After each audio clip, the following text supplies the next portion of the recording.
We've got to work with our parents too, and parents should know and understand that it's okay for them to go to a university that's in Austin or Houston or even out of state, whether you think of California or New York or some other location, right?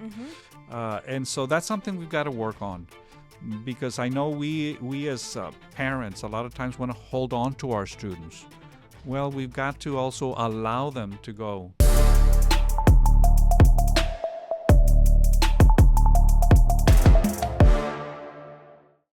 Hello, everyone, and welcome to another episode of Real Progress. My name is Fernanda Martinez-Donaus, and I am your Executive Director and host, and I am joined today by Superintendent of Brownsville Independent School District, Dr. Jesús Chávez. Thank you so much for joining us today. Thank you. It's my pleasure to be here with you. So usually we like to start by asking our guests to tell us a little bit about themselves, who they are, what they do, in whatever capacity that means to you. Sure. Well, thank you so much for the invitation. It's a pleasure for me to be here today. I actually was born right here in Brownsville, Texas, right? A few blocks from here. I was born close to downtown, but when I was very young, then we moved over to the southmost area on 26th Street. So, from about 4 years old to 19, 20 years when I left to go to college, I lived here. And, very proud to be from Brownsville. And very proud to be a product of Brownsville ISD and the schools here in Brownsville. And you attended, I've heard in the graduation speeches, Porter High School. Is that right? That's correct. But I'm one of these people that was an Eagle, first of all, to start with. Okay. And was there for 2 years at what then was Brownsville High School.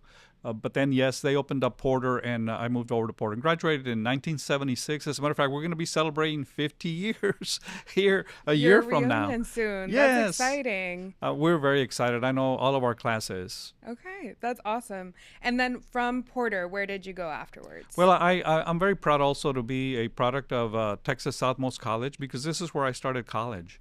Now, I did it quickly. I did it over a summer. 2 semesters and then another summer, and then moved over to Austin. So I'm a UT grad, if you will, for my bachelor's and also my doctorate, because I returned to Austin to work on my doctorate as well. I do have to say, though, that I got my master's here in the Valley. I got it at what used to be Pan American University. Okay. Right, it's UTRGV now. So very happy to be a product, and I'm very happy again to get the opportunity to return to Brownsville and be superintendent here with Brownsville ISD. So what inspired you to first start thinking about college and higher education? Was it something that you always knew you were going to do, or is it something that kind of, happened?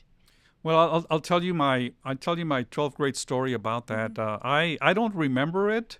But Martha, my wife, remembers it. She actually graduated with me as well and was there at Porter. But so we were in the cafeteria, and Mr. Ortiz, who was our principal, then called us forward. And I think he talked to about 8 of us. And so he asked each of us what we were going to do. I know that my students were surprised that I said, I'm going to be a teacher.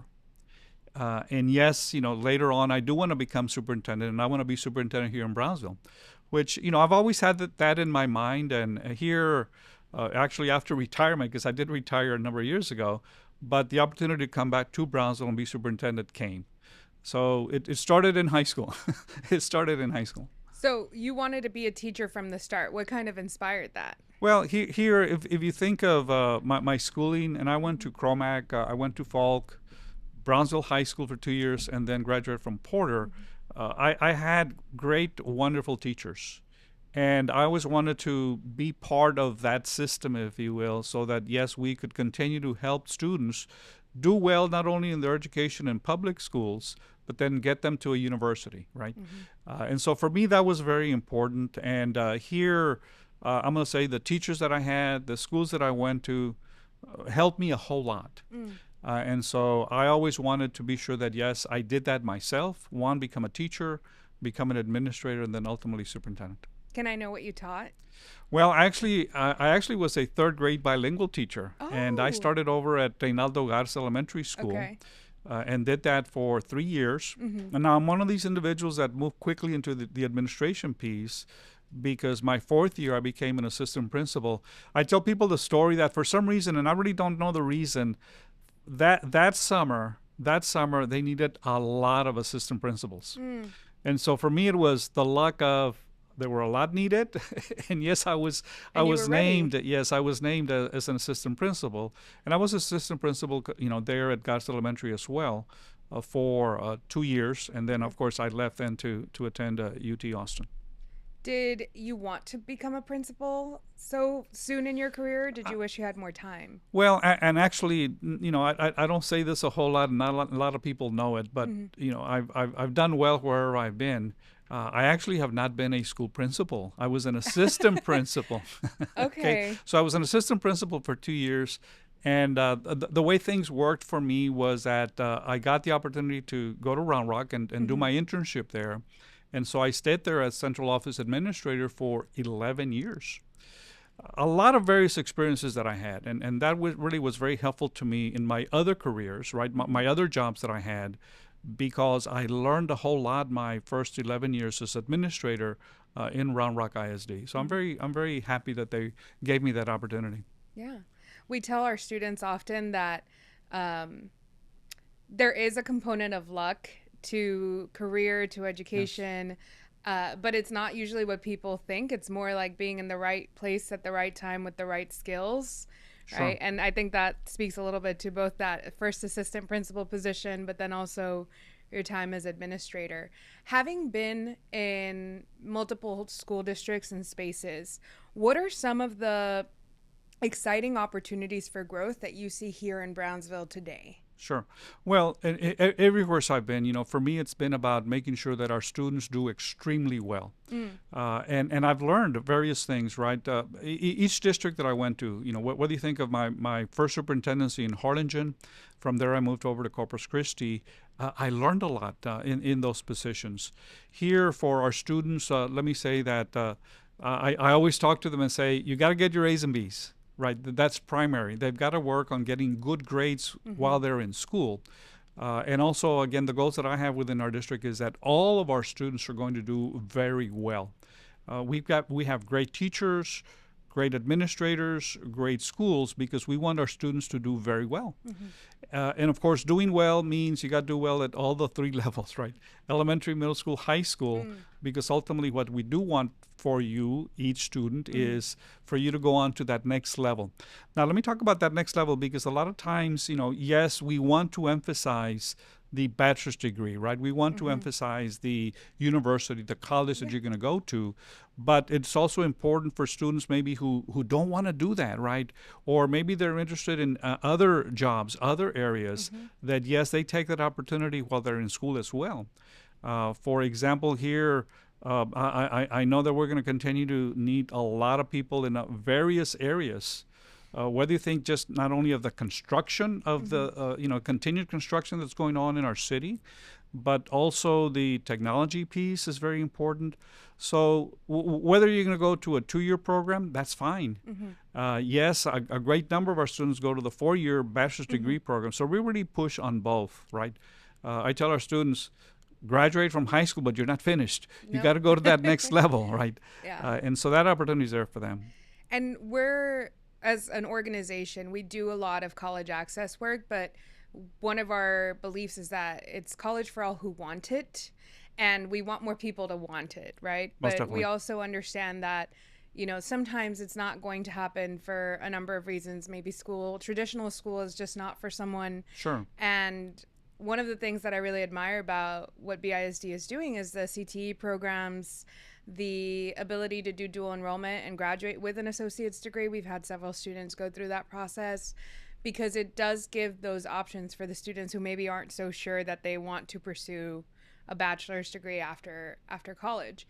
The other thing, though, that we have noticed, speaking of doing well and of setting up our students for success if they do want to go on to higher education, is that we now have graduated 3 classes, so nothing compared to BISD, right, through RP. And so we have alumni at some of these schools, Yes. and we asked them what the hardest class they had freshman year was because we were curious and we wanted to know. And they all responded calculus. So I would love to talk about what the district is doing in terms of math readiness Sure. because we know that this is a number that's becoming increasingly important. I just read through some of the changes that happened during COVID when testing like SAT and ACT was paused, colleges shifted to looking at AP Calculus specifically. So what are we doing to set students up for success in that area? Sure. Well, mathematics is certainly very important, right, for students to complete their university work. I know I go into a lot of classes and I talk to students about what they've got to take, right? And yes, the courses you're taking with us, you've got to take at the university level, right? And mathematics is critically important. One of the good things that we are doing as a district is we actually are starting students early, right? From the aspect of, if you're an 8th grader, you can actually start with your algebra course. I know I had to wait till I got to my freshman year, right? Start. And most of us did back then. But nowadays, you can actually begin early and as an 8th grader, take your algebra, which then advances you at the high school level because you still have, again, 4 years. We certainly emphasize all of these not only the algebra, but algebra 2, the geometry, and then, yes, the calculus. I know that that's one of the courses that I took, but I took it as a senior. And so, yes, we want to better prepare our students, which then gets me to the work that we've got to do beginning at the elementary level, right? And so we focus on all three, right? Elementary, middle school, do well there as well. Which for me, one of the important things about our district is that we continue to assist students who need assistance and help. And so we continue to do that. As a matter of fact, I know in a number of our middle schools, we've identified 2 periods where they are taking mathematics. Okay. And we focus on students maybe who are a little behind, but we want them to catch up with the learning. Hence, again, the suggestion to the students, the suggestion to our parents that they do 2 math courses. We've gotten really good reception from our students and particularly our parents, right? Yes, they want their children to succeed. So we're working on that. But I'll tell you, in addition to that, we do really well as it relates to our scores in mathematics compared to other parts of the state. So we're very happy with where we are. Obviously, we want to continue to emphasize mathematics and good learning. Yeah, I think one of the things that I've had the ability to talk to parents about when we've done workshops or even some of our students, we have some students who want to go into engineering, for example. We have a lot of interest in that. I think the district has done a great job of motivating and encouraging students towards the STEM careers.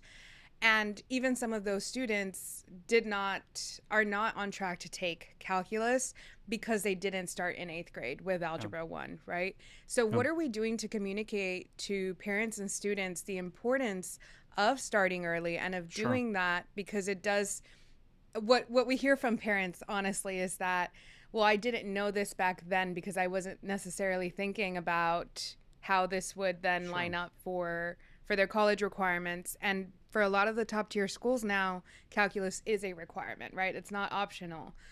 So how do we make sure that students know in 8th grade that is what they should be doing or that's what they should be attempting?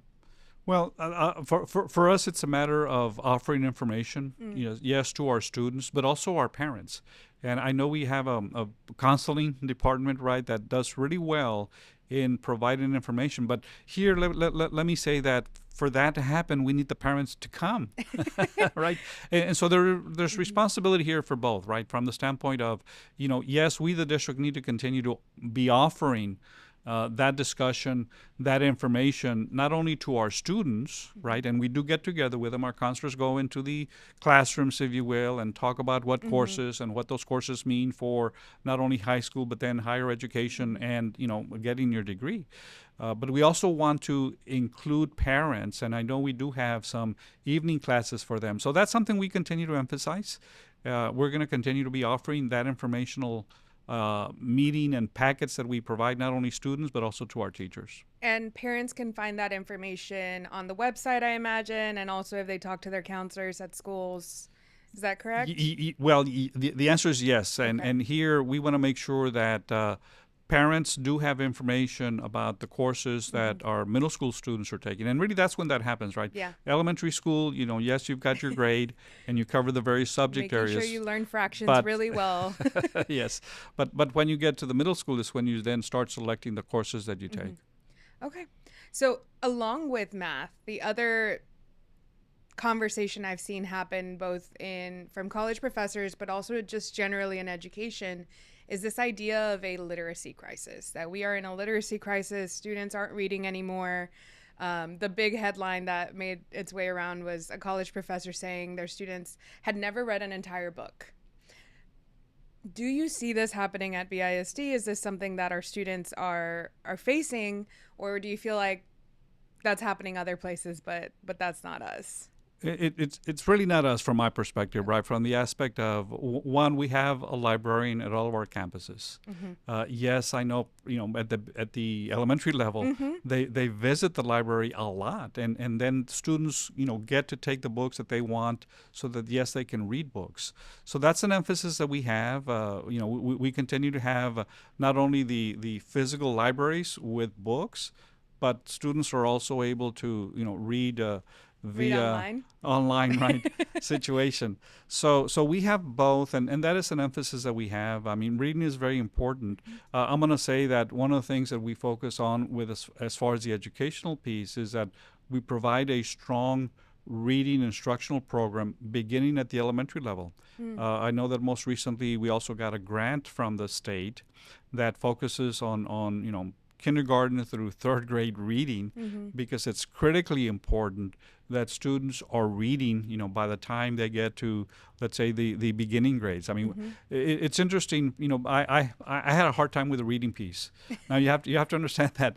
I mean, we only spoke Spanish at home, right? Yeah. And so I had to learn the English first, right, before I could integrate myself into the education that was being provided. Nowadays, I know that some students begin reading when they're at home with their parents. To our parents, we do encourage that they read books, right, to their children, both in English and Spanish. It translates. The important thing is the reading piece. So that's an emphasis that we give our parents as well. Yeah, speaking of that bilingual piece, right, and knowing that you were a third grade bilingual teacher, yes. I'm sure that this is close to your heart. So I learned to read in Spanish, and I credit a lot of my love for reading to the fact that Spanish is so phonetic, right? And we know that is a crucial part of learning to read, is understanding phonics. And part of that conversation of the literacy crisis is looking at how we teach reading. So is there something that we do specifically to help students who might struggle or who are having a hard time with reading in terms of how we teach it, what we emphasize? I think here the important thing is that, first of all, we begin reading to students as early as we can, right? As a matter of fact, I know that with my boys, we started reading, to them when they were babies, right? And so, yes, and I do have to credit Martha, my wife, right, for taking additional time. I did read to them as well, but I know she read to them more than I did. So that's an important piece. I think if we begin them early, they will do better in school. They will perform better on their reading. And of course, in addition to the reading, yes, we also have to focus on the mathematics piece, as we talked about earlier. But reading is critically important as well. So we have those two foundations for their academic success, right? I think math and reading, and I was a history teacher, so I don't want anyone out there thinking that I'm only prioritizing the first two, but I think those are foundational for every other subject, right? You can't do science without math, can't do history without reading. They're some of the components that lead to students being ready for college, right? And for feeling like they can take on that challenge. What are some of the other things that BISD does in order to get students prepared for college and beyond? I think everyone that you would talk to in our district would say Dr. Chavez emphasizes three things. Okay. Three main things, right? So certainly the academics, and we've talked about the mathematics, we've talked about the reading piece and how important that is, as are the other subject areas as well, right? Science, social studies, and additional courses that we offer.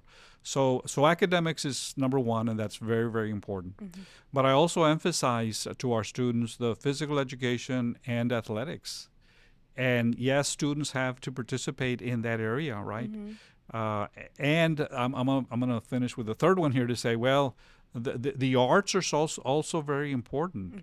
I not only took art at the university level, right, but I also was able to take music beginning in 7th grade, right? I was in the choir, and I continued on through my graduation. So these are the three things that I emphasize to our parents, I emphasize to our educators. Academics is first, and we're going to focus on that. But we also want students to participate in the others too, Yeah. right? The PE athletics and the arts. So that's something that's important. And here, we're blessed here in Brownsville, right? As it relates to, yes, we offer very strong classes, very strong programs in those two other areas. I know that, let me say this, and I'm going to mention football, but I love all the sports. As a matter of fact, I was watching some volleyball here this weekend as well. But when you go to a football game, yes, you have the athletics piece, right? You also have the band. The band performs at I love halftime. halftime. It's my Well, favorite part of the and game. who sings the national anthem? Our Usually the choir, choir. right? And so we actually have all three participating that evening. And that's something that I encourage across our district, right, as it relates to what are we going to focus on? Well, we're going to focus on all these three areas. Academics first. Academics comes first. Yeah, I think we have student athletes. We have students who are performers. I myself was a band and theater and academic UIL kid, right? I tried soccer for a year, but I wasn't very good at it, honestly. Well, I was in track too. I do have to say that. Yeah, I think, it's a fun time to try things. And I think a Yes. lot of high schoolers now that I speak to are so afraid of not being good at everything that they just don't try. I tried theater for a year. I tried soccer for a year. And this is really the time to just put yourself out there, try something new, and see if maybe you're good at it, or see maybe you're not good at it, but you still like it, right? Well, and I do have to say about the sports piece, right? I mean, actually in junior high, when I was over at Falk, I did the football for 1 year. I actually did basketball and was pretty good at basketball, but I stopped growing. And so when I got to high school, it became a bit more difficult, right? Yeah. Because everybody grew and got taller than I did. But I wound up with track really where I've had my focus and did really well on that. What did really you well. compete in?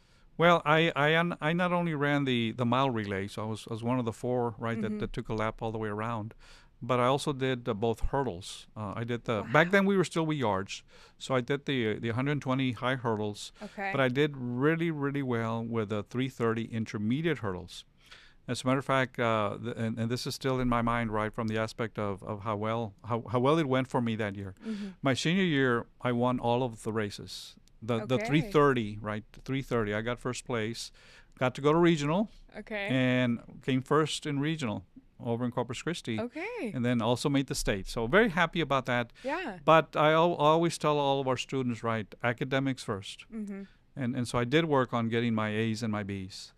I was in choir as well. And for me, those three areas are very, very important. How do you talk to students, or maybe you don't talk to students directly, but your experience with balancing all three, right? Sure. Because that's something that we see a lot from our students. Yeah. They come in, and all of our students are overachievers, so they're all already involved in a number of things. But what I see a lot is they're sometimes a little too involved, right? And a little Yes. too unaware of how to balance it all. So what are some of Sure. those experiences you've had with learning to balance? Sure.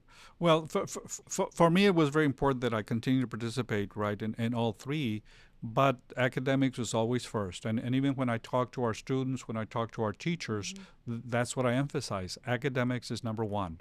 And so focus on that. Now, yes, you've got to set some limits, right, on the time that you have and how you split that up with the other two areas. But you always have to know that, hey, I've got to do my homework. I've got to study for my test. That comes first. And if you are participating in the football or volleyball area, that, okay, yes, you're going to do that, but you've got to also make time to study. One of the things that I tell students about studying is you've got to put in the time. I mean, for me, I mean, I'll tell you, I wasn't the smartest or one of the smartest people, right, as far as I was a little lower than the top people, I right? find that hard to believe. Well, sir. and I say that from the aspect of the emphasis, and I think the difference for me was I knew how to study hard, and so if I did have track practice, then I made sure, okay, tonight, at 8 o'clock or 9 o'clock or 10 o'clock, I'm going to be studying. Mm-hmm. And so we've got to work with our students so that they emphasize the studying piece for the good grades they want in their courses. Yeah, I think that's something that I don't want to call it a lost art of putting in the time, because I do see a lot of our students working very, very hard. But I think there's a perception that things either come easy or they don't, right? You're either good at it or you're not, as opposed to realizing that some of these things just need a little bit more work. And I'm sure there's a number of reasons for that, but it's definitely something that I want to encourage our students to really keep investing that time, like you said. So I want to pivot a little bit away from students and more into educators, because they are the heart of our school, right? And knowing that you started as a teacher and that part of that was because of your own experiences with great educators, right? And with great schools. How does BISD support current educators and their growth? Sure. Well, one of the things, let me first of all say, we have great teachers. And teachers not only do the teaching piece, but they do the planning necessary, right, to prepare great classes for their students. Of course, we as a district also offer support, right, help. And here we think of not only the training and staff development that's done, but also some days that they can do their own work, their own planning. And so that time's provided for our teachers. But really, when you come to improving how a grade level performs or how a school performs, it's everybody working together, right? Yes, the principal working with our teachers, making sure that they have a good plan of how the school is going to improve, how individual teachers are going to improve. And that's always an emphasis that I've had, right? For me, it's a situation of whether you're an individual, whether you're a school, or we, the district, we're about getting better and performing better that coming year. So here, we do a lot of work with our teachers. We give them time. And I tell you, we've got some great and wonderful teachers in our district. I think as a former teacher who didn't always get the time, that's something that is really crucial and important. I'm glad BISD is doing, because I think all people who go into teaching as a career really want to have a good impact on students, right? No one goes into it for, the millions of dollars we can earn while doing it. And so it's about making sure that they have the resources. And one of those biggest ones is time. I think a lot of time that is kind of overlooked. So I'm happy to hear that that's part of it. Are there areas where you feel like maybe there's a specific goal or something that you are working towards in terms of educators as a whole, in terms of the whole district? Here, for me, as we think of students, I mean, I want our students to do extremely well. And for me, it's for them to, yes, get the good grades. The performance is important. But then in addition to that, it's making sure that they are ready to go on to the college, once they graduate from high school. So yes, we work not only with our schools, our principals and teachers, but we also work with other folks, right? Our counselors. Make sure that we offer, good librarians in the school so they can help their students, continue to learn through the library use of the books, right? So for us, it's an entire system, right, that we have, so that we assist students with the learning that's necessary, so we get them to the college and the university they want to go to. Yeah, and I know from speaking to some of our students, they have a range of experiences when it comes to their high school classes and how it translates into college. I think one of the things that they often talk about is, this is very different, but I still feel ready. Or this is very different, and I wish that I had been pushed a little bit more, right? Or that I had been taught a little bit more in terms of how hard the content was going to be, because that transition to college is so hard.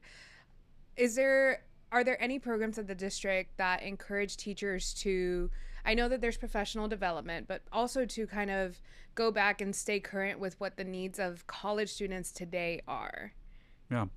Well, we always want to provide opportunities to our teachers. And so I know we do have people from the universities, right, who come and visit our campuses, and I know they also talk to and work with our counselors, because we do want to make the various universities that are out there available to our students. Now, I'll tell you that, we're in the Valley, and we have UTRGV here. We have a program not only that they can attend here in Brownsville, but they also can go to Edinburgh, right? So a lot of our students do remain here. However, we do have a smaller portion, that go to other universities, including a few that go out of state, which is wonderful as well. So for me, it's making sure that students are aware. Yes, you have a university here that you can go to, and a lot of them do, but there are a lot of opportunities out there too, right? All over, not only within Texas. If you think of my younger son, he's a Texas Tech guy, right? I was hoping he was going to go to UT, but no, he decided to go to Texas Tech. So there are multiple universities, and I know for our students, we want those opportunities.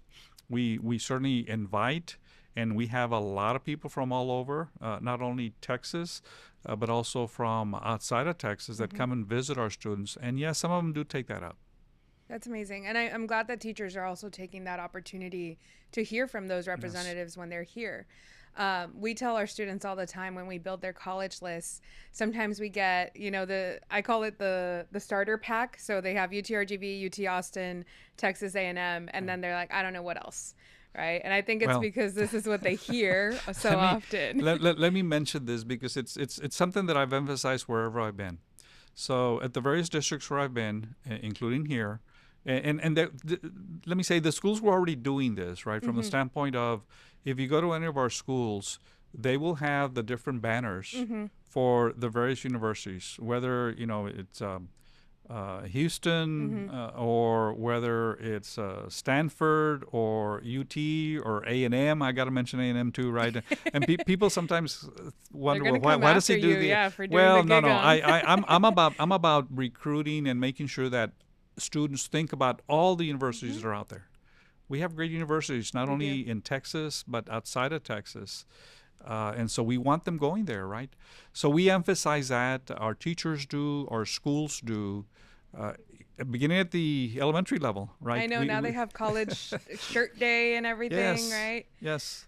So one of the things, though, that I find sometimes stops students, even when they're aware of these other institutions, and not just students, but also their families, is they think that it's too expensive and they're not going to be able to go, right? So they're like, oh yeah, I've heard of, Stanford, I've heard of Yale, but they charge a lot. I'm not even going to put it on my list. And part of my job is to explain to them that financial aid exists and scholarships, and that there's more opportunities for funding, actually, even at those schools, because they just have more money to give, quite honestly. I tell students often, I ended up at Columbia because it was cheaper than UT Austin, based on how much money they were able to offer. And so we tell our students this, and we communicate with them. I'm wondering what either our college counselors, or I know sometimes we partner with like the GO Center and different federal programs, how the finances piece is being communicated about at the district in terms of college. Sure. Well, that's information that, yes, is available, and that we do cover, yes, with students, but families as well. And so we do want to continue to promote that, and here hopefully build upon the number that do decide to go out of state, right, or to go even out of the Valley. I'll tell you my personal story, and I think it's something that because we're in the Valley, because we're Hispanic, right. Generally speaking, families want to stay together. Yes. I know for me, for example, my mom was not happy, right? She was disappointed that I was going to leave town. And I know she went to talk to people who knew me, people who, let's say, were at the high school level that she knew, or people who maybe, had known me in elementary school. And she asked them, will you talk to him about staying here? I don't want him to go. Well, to our parents, right, we've got to work with our parents too, and parents should know and understand that it's okay for them to go to a university that's in Austin or Houston, or even out of state, whether you think of California or New York or some other location, right? And so that's something we've got to work on, because I know we as parents a lot of times want to hold on to our students. Well, we've got to also allow them to go. And students, generally speaking, when you think of students going to a university, there are going to be other students there from that same high school or that same city. I know, for example, as far as me going to University of Texas, I actually partnered with 3 or 4 other students, right, that were going over there. And we roomed together. Oh, And that's so we took wonderful. care of each other. Yeah. And our families knew each other down here, too. Yes. So that's something that I do encourage them to do as well. Here, though, we've got to continue working with our parents to, yes, let go of them so they can go to a different location. It's hard. So I left when I was 16 because I went to boarding school, and I know my dad similarly. It was actually my middle school counselor that talked to him and was like, "You need to let her go. This is a great opportunity, and she needs to be able to take advantage of it." And I think a lot of the fears, and I'm not a parent yet, but from what I've learned, the fear is that they're gonna leave and not come back, right? Like, oh, you're never gonna get them back. You're never gonna. And I think that piece that you mentioned of like, we will find each other at different institutions. My first year at Columbia, I had a mentor from McAllen, right? So it's not always the same school, but Sure. and he came up to me, he's like, "You're from the Valley." I was like, "Yes, how do you know?" It's like, we all know. We figure it out, we find each other, and then we make sure that we, take responsibility to help guide you Sure. through this. And I remember my senior year, there was actually a group of 9 students from the Valley, which was amazing. It was probably one of the biggest groups we'd seen. And we would have pan dulce, we would have, café and chocolate and all those things, Sure. Sure. because it's also something that we want to take care of each other, right? And we want to make sure that we help each other succeed. And that's because of the lessons our parents have taught us, because of where we come from. So I also think sometimes when parents are nervous, I like to remind them that, this is part of growth. This is what it requires. But also, they're not going to be alone, right? They're never going to be alone. They're going to learn to find their people. And in some cases, it's even by design. I know at UT Austin now they have a specific program led by professors from the Valley for students in the Valley, where their freshman year, they guide them through the process, because it can be daunting, right, to leave, especially an area like this. So I'm really happy to hear that you're also talking to parents about the importance of letting students kind of spread their wings a little bit. Now, speaking about college and college readiness, one of the things that I hear from parents in like middle school is when it comes to deciding what high school to send their students to, they are looking at where their student is going to have the most success in terms of college. And I know that there's a lot of marketing around this from some other schools or institutions that, they're going to get your kid into college guaranteed. How does BISD respond to that? How do we speak back to that? Sure. Well, I tell you, we have great schools throughout our district. And in addition to great schools, we have great educators. Not only as you think of principals, but in addition to that, we've talked a little bit about counselors. And so we do have great counselors who work with our students. In addition to that, we've got great teachers at all of our schools. And really what I'm saying is that whatever school you go to, our students will do very well. Now, yes, they've got to, focus on the academics, participate in some of the other programming that we have, and that's available. And I'll say that's one of the other things I think that we are stronger at, right, as it relates to not only the educational piece of, yes, students getting good grades, yes, students preparing and getting ready for college, but we also have, tremendous programming in the fine arts. We also have tremendous programming as it relates to the physical education of students and also the athletics piece. We're probably better, right, than everybody else as it relates to focusing on all three, as opposed to just focusing on the one. And I'm not saying the one's not important, because remember, for us, it's number one. Education and getting good grades is number one, right? Yes. That's a priority that we have. But we also offer the other pieces as well. Here, whatever high school you go to, you will do very, very well. And I know, because I've been in other districts as well. I mean, I worked in Harlingen, Corpus Christi, and Round Rock, and they're, Round Rock also, they have 5 high schools. And, all 5 of them do very, very well. So here, my emphasis to the parents is whatever high school you go to, they're going to get a good education. Yes, you parent have to continue to work with your child, make sure that, yes, academics is number one, Yep. and it is with us, right? That's number one. And then, yes, allow the students to participate in the other areas as well. Yeah, and I think that's super important to emphasize. From my experience, when I was choosing to go to high school, right? And I'm not a BISD all the way through. I did grow up in Brownsville, but I was zoned to Los Fresnos. And my choice was between, my public high school that I was zoned to, and then at the time I was considering a magnet or a charter school, right, as an alternative. Oh. And what it came down to for me was band, right? I wanted to keep participating in band. I wanted to keep participating in music. And those schools just didn't have those programs yet. And I know that there's been some change in some areas in terms of they've added sports or they have some clubs now. But really the resources and the support that bigger school districts, right, like BISD have for these programs is unmatched, because it's also a tradition, right? It's been going on for decades. And you talk about you participated in track when you were a high school student. This is something that the district has done for a long time. I actually wanted to ask you about the investment that's being asked for in terms of the Performing Arts Center. Yes.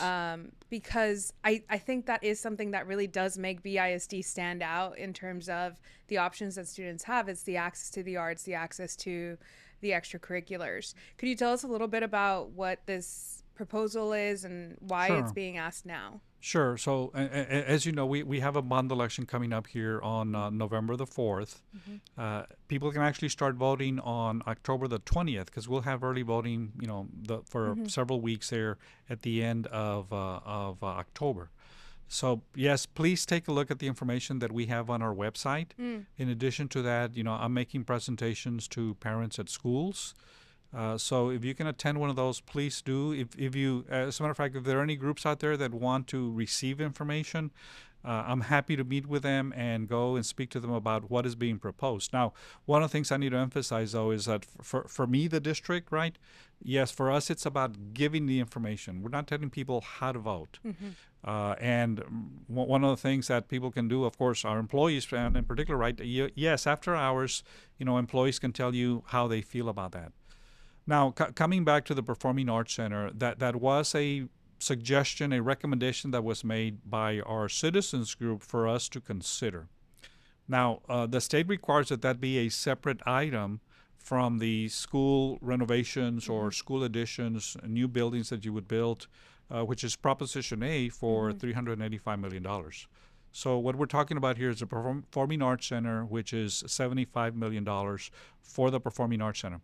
Now, I do need to say the Performing Arts Center, though, would include a few classrooms.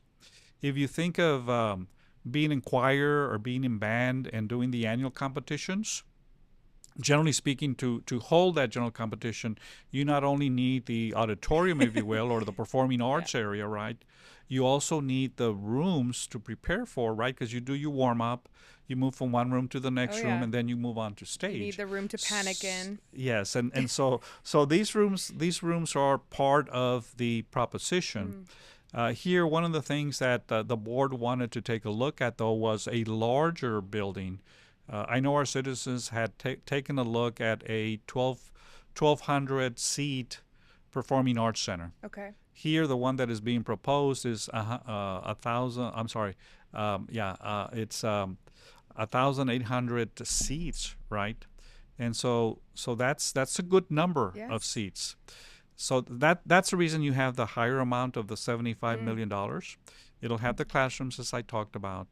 And again, people can decide which way they're going to support that. Yeah, and, I know we're past the voter registration deadline for Texas, but, the encouragement is always to go and stay informed about what is happening at not just the national or federal level, but also at the local level, because these initiatives are so important. I'm really excited about the possibility of it as a band and theater kid. Those extra rooms to practice in, that space to get dressed and run lines, I know that's going to be really, really crucial for our performers. So I want to pivot a little bit away from what the district is doing and more to your perspective as someone who has been in education for a long time now and has a lot of rich experience with it. So what keeps you in public education? I know you mentioned you had retired and you came Yes. back. Why? Why the investment in it? Well, for me, and I need to thank my family, right? Because I talk to them and listen to them as well, as far as, do I have a few more years to give back? And the answer to that was yes. I had always wanted to work in Brownsville ISD, as I said earlier. So for me, it was important to assist and help our community, our district, in performing well, right? And for our students then to elevate themselves to say, hey, I can go out of state to a university. I can continue to go to one of the major ones here in Texas. And yes, for our employees, for us to continue to focus on, we want to move students up in the grades that they get so they can get a tremendous education out there. And we know a few are going to maybe remain elsewhere, right? Whether Austin, San Antonio, Houston, wherever, but a great number of them are going to be right here. And they are going to help not only Brownsville, but they're going to help the Valley in continuing the development that we need to do here in the Valley for our families. So for me, the educational piece has been important, and that's the reason I wanted to come back to Brownsville and assist in any way that I could and help the district. On the educational portion, we talked a little bit about the bonds, right? And that's important as well for us to have the appropriate good facilities for our children. And of course, the citizens will decide on how they want to do that piece. For me, I wanted to come back and help. Can you talk about why you chose to stay? Because I'm sure you've had some opportunities to maybe go into private schools or maybe go into higher education, right? So why public K-12? Sure.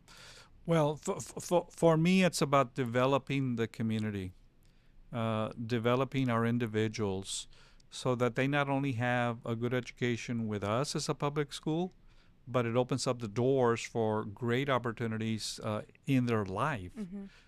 So that's very important to me. And so that's the reason I'm here. Yeah, I think there's something about public education of the scale that the change that we can make, especially when you think about kind of a callback to earlier in our conversation, when we're preparing students not just for college, but sometimes careers, sometimes helping them make the decisions of what comes next for them. There's nowhere that you can do that at the scale that our school districts are able to just reach that many young people.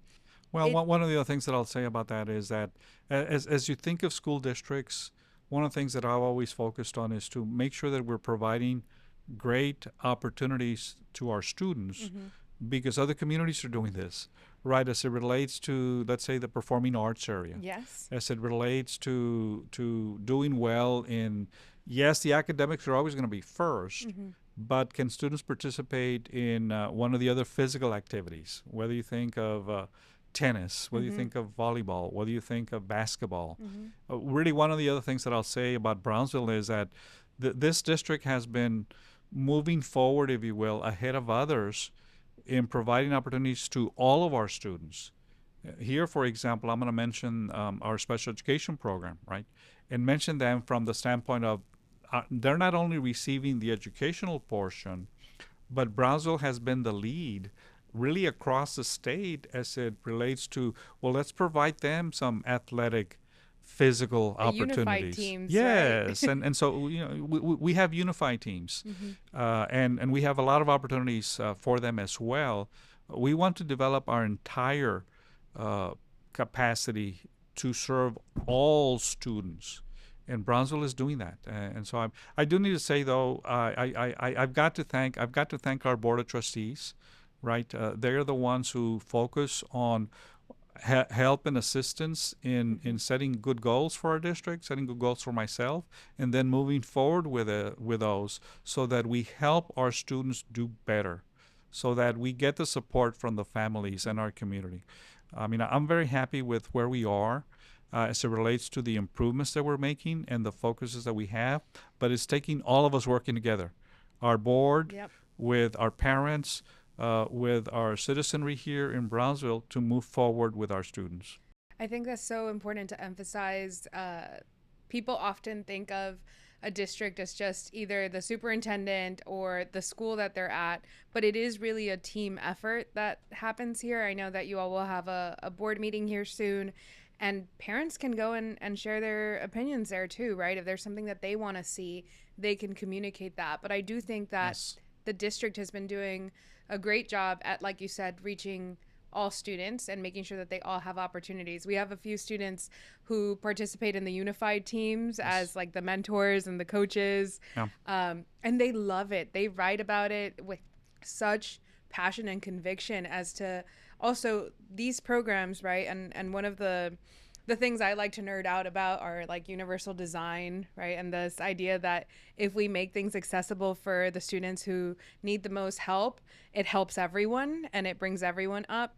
And that's really what we see with some of these programs, especially for our special education students, that our regular education students also benefit from those. They're Very much so. also learning. They're also increasing their empathy and their conscientiousness and their ability to work with others who are different from Sure. them.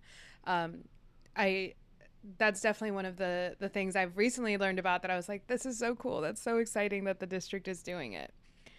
In your role, what gives you the most hope about the future of the district?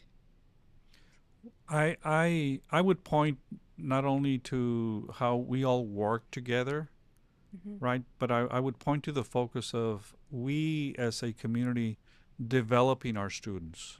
And in developing our students, then continuing to think about the development of the valley, the development of our city, the development of our school district. So, I mean, all of us need to work together, right? And it produces better outcomes when you do that. And Brownsville is doing that. Our district is wonderful. We've got some great leaders, not only from board, but, you think of the leadership we have in schools, leadership we have from teachers. Everybody working together is really the best way to go. So this is a question that we ask all of our students when they start working with us, and it's a question we like to ask our guests as well. And that's, how do you define progress? I think if you think of progress, for me, we're a school district, and we're about the education piece. And so progress for me means that our students are doing really well. They're getting their A's and B's, as I keep saying. And that, yes, we are all committed to that. And I'm very happy to say that, yes, we are, right? From the standpoint of we've got great teachers, we've got great administrators. Our board is very supportive of making sure that, yes, we invest in programming for our students. We talked a little bit about earlier with regards to success, yes, in the reading, but also in the mathematics area. Why are those two critical? Well, they're critical because we want students to do well when they get to the university level. And so all of us working together is what is best. I'm very happy that I've gotten the opportunity to work here in Brownsville. I mean, I was born and raised here. I had great teachers, great administrators. And for me, it was about making sure that I could give back and give back not only in other places that I've been, but give back here in Brownsville. So I'm very happy that I got the opportunity to do this. Yeah, and I'm sure you've gotten to see the city progress and the district progress from when you were a student to now that you get to be leading it, right? There's been a lot of growth and a lot of changes, not just physically, because our city keeps growing and we get more and more people, but also in the programming and the things our students have access to, and in the standards that we're setting for our students. Well, I'll tell you that as you think of Brownsville, right, it has changed tremendously in a very positive way, right? Not only with the growth, but with the successes that not only the city, but we, the school district, have had.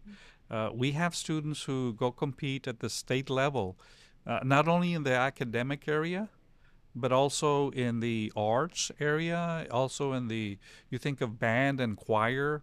We frequently get invited to send one of our groups or to send several groups on the various competitions that are out there. So I'm very happy that Brownsville has progressed so much, And of course, for me, it's okay. Let's do it a little better, right? Let's move it up even more. Yeah. And we get the support from everybody. Our board, our teachers, our principals, and the community as well. Yeah, I think, the idea is even when you're good, we can get better, Most right? definitely. And I really enjoy that part of your spirit as a leader. So if you could share one piece of advice with your younger self, what would it be? I'm thinking through that and wondering still. And I say that from the aspect, I mean, I really have had a very good life, right? Not only from the family standpoint and my children, but really as it relates to the work that we've been able to do together. And I say together, I'm talking about working with teachers, working with administrators, working with community to do well wherever I've been. So I don't know that I would change much about life, other than yes, continue to make the push for great education for our students, so that all the students have a great opportunity to be successful in their life. Yeah. I think we've had a guest before say something similar of stay the course, right? Oh. The trajectory you've mapped for yourself is the right one and just stay on it. And I think that's a little bit of what you're alluding to. You've made the right career choice and the right family choices for you. Thank you so much for joining us today. I really appreciate you giving us this hour of your time. We like to end the episode with something practical for our students and our families that are watching. I would say the practical tip is go check out the BISD website and learn about whether it's the bond, the programs that are available, how to reach out to your students' counselors to learn more about college. All of that information can be found there, and really it all starts with informing yourselves, right? So go ahead and go check that out. Follow the district social media pages. I know they also update us regularly on those. And maybe even check out a board meeting one of these days and learn a little bit about what's happening in terms of the big plans. That is the end of our episode for today, and we will see you next time. Thank you all so much for watching this podcast and following along with us. If you really liked it, please feel free to subscribe on YouTube, Spotify, anywhere that you might be listening to this. And if you want more information about the work that we do, you can go to realprogress.org, or you can follow us on socials at Real Progress.